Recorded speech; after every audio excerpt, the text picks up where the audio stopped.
निर्मल मन जन सो मोहि पावा, मोहि कपट चल छिद्र न भावा। उनमें शक्ति, उनमें सामर्थ्य, अष्ट सिद्धि नव निधि के दाता है, तो उनके भीतर सामर्थ्य वो कर सकते हैं। असंभव नहीं, उनके लिए कुछ भी असंभव नहीं। अणिमा लघिमा गरिमा सब बड़ी बड़ी सिद्धियां उनके पास हैं, तो उनमें सामर्थ्य वो कर सकते हैं। बाबा जी, चूँकि इस कथा प्रवाह में तो हम लोग मंत्रमुग्ध हुए जा रहे हैं, जी जी, लेकिन हम चाहते हैं कि भक्तों तक इस कम समय बहुत सारी चीज़ें मिल जाए, जानकारी मिल जाए। गोस्वामी तुलसीदास जी ने जो हनुमान चालीसा की रचना की, एक जगह उन्होंने लिखा कि और देवता चित्त न धरई, हनुमत से ही सर्व सुख करई।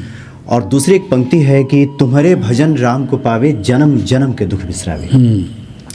हम चाहते हैं कि इन दो पंक्तियों पे भक्तों का जो संशय होता है वो दूर कर दे कि क्या हनुमान जी की पूजा आराधना से सभी देवी देवताओं की पूजा का फल मिल जाता है, और दूसरा ये कि जिसको हम प्रारब्ध कहते हैं कि कहा जाता है उसे भोगना ही पड़ेगा। इन गोस्वामी जी लिखते हैं कि जन्म जन्म के दुख बिसरावे। जी देखो, कर्म तीन प्रकार के होते हैं। एक क्रियमाण कर्म होते हैं जी, एक संचित कर्म होते हैं, और एक प्रारब्ध कर्म होते हैं। हम आप जो कुछ भी अच्छा बुरा करते हैं वो क्रियमाण कर्म के अंतर्गत आता है। अच्छा। और ये करते करते धीरे धीरे जब इकट्ठा हो जाते हैं तो वही संचित कर्म हो जाते हैं। फिर इनका समय पर जब फल आता है तो वही प्रारब्ध होता है, उसको तो भोगना ही पड़ता है। उसको तो अपने किए गए कर्म का फल अवश्यमेव भोक्तव्यम, कृतम कर्म शुभाशुभम। अपने किए गए कर्मों का फल हमें भोगना पड़ता है, शुभ हो अथवा अशुभ हो। तो इसलिए ये कर्म का सिद्धांत, इसको सबने स्वीकार किया है।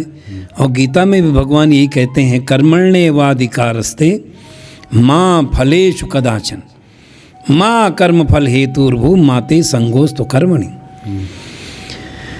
कर्मणो ह्यभिबोधव्यम बोधव्यम च विकर्मणः, अकर्मणश्च बोधव्यम गहना कर्मणो गति। भगवान कहते हैं, अर्जुन कर्म की गति बड़ी गहन है, और इस कर्म के विधान से न राम जी बचे न श्याम जी बचे।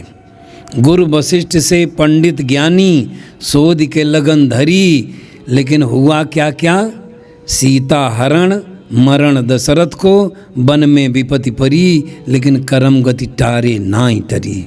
मूर्ख को तुम राज दियो है, पंडित फिरत भिखारी, संतों कर्मन की गति न्यारी। इसलिए एक संत कहते थे, आप जो कर्म करने जा रहे हो उसको सावधानी से करो। कर्म करने में हम स्वतंत्र हैं, लेकिन उसका फल भोगने में हम विवश हैं।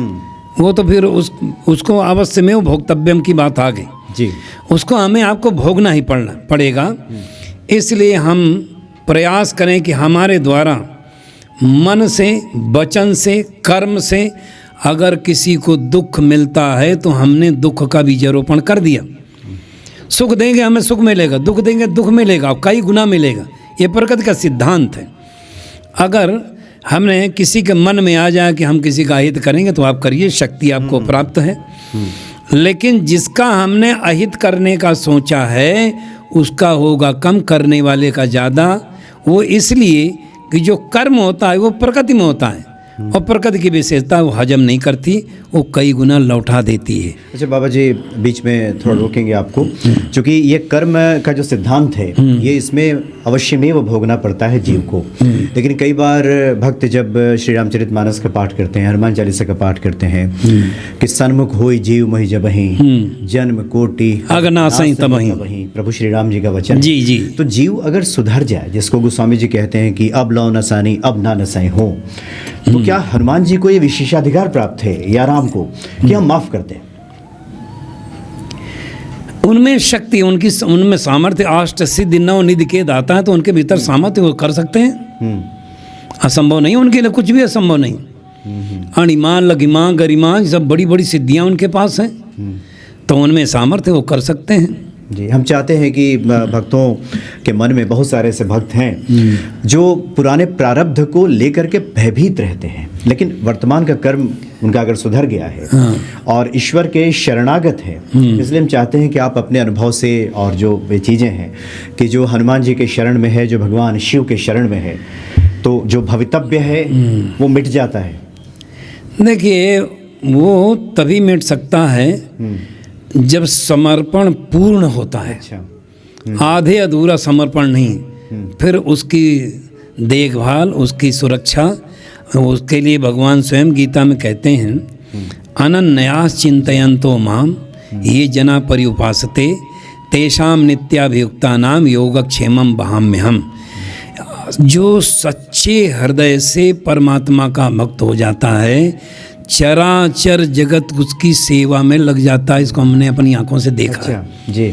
लेकिन उसके भीतर बस यही हो लगन, हम जंगल में हैं या घर में, दिल लगा एक उस दिलवर में, वो मेरे बाहर भीतर है व्यापक हर शय में, हर दर में बस रही मिलन की ही उमंग, हम पथिक हमारा और ढंग, हम भला बुरा क्या पहचाने, हम तो प्रीतम के दीवाने, बस एक उन्हीं को ही जाने, हमको कोई कुछ भी माने, चल पड़े जिधर मन की तरंग, हम पथिक हमारा और ढंग। जब पूर्णतया भगवान पर समर्पित हो जाए, अब सौंप दिया इस जीवन का सब भार तुम्हीं में परमात्मा, तब उसकी संभाल देखभाल सब स्वयं करते हैं। जिम बालक राखे महतारी, जैसे बालक छोटे बच्चे का ध्यान रखती है जी जी, तो करौं सदा तिनकै रखवारी, उनकी रखवाली, देखभाल और कुशल क्षेम स्वयं भगवान देखते हैं। फिर उनको अपनी चिंता करने की कोई आवश्यकता नहीं होती। तो ये साधना की और ये भक्ति की परम अवस्था, ये परम अवस्था है कि फिर संबंध संसार से टूट जाता है। समस्या यहीं पर आती है कि अगर हमारे प्रेम का कुछ भी हिस्सा घर में, परिवार में अथवा संसार में लगा है, तो हम, क्योंकि भगवान स्वयं कहते हैं राम ही केवल प्रेम प्यारा, और प्रेम ते प्रकट हो ही मैं जाना। तो जिस प्रेम से परमात्मा प्रकट होते हैं, उसको अगर हमने विनाशी संसार में लगा दिया है, तो अविनाशी की प्राप्ति कैसे होगी? इसलिए हमें 3 चीज़ें प्राप्त हैं भगवान से। शक्ति हमको प्राप्त है, ज्ञान हमको प्राप्त है, और प्रेम भी भगवान से प्राप्त है, संसार में कहीं मिलता नहीं है। तो शक्ति के द्वारा हमें सेवा करना है, तन से, मन से, योग्यता से, और अपने जो कुछ भी हमें मिला वो सेवा सामग्री है। ये अंतःकरण की शुद्धि का सर्वोत्तम उपाय। और अंतःकरण के शुद्ध हो जाने पर, मन के निर्मल हो जाने पर परमात्मा की अनुभूति अपने में ही हो जाती है। और यही बात भगवान कहते हैं, ते प्राप्नुवन्ति मामेव सर्वभूत हिते रता। वे मुझको ही प्राप्त करते हैं जो सभी भूत प्राणियों की सेवा में लगे हुए हैं। कबीरा मन निर्मल भया, जैसे गंगा नीर पाछे पाछे हर फिरें कहत कबीर कबीर। तो मन की निर्मलता के लिए पूजा करो, पाठ करो, जप करो, तप करो, व्रत करो, उपवास करो, केवल मन की निर्मलता के लिए होते हैं।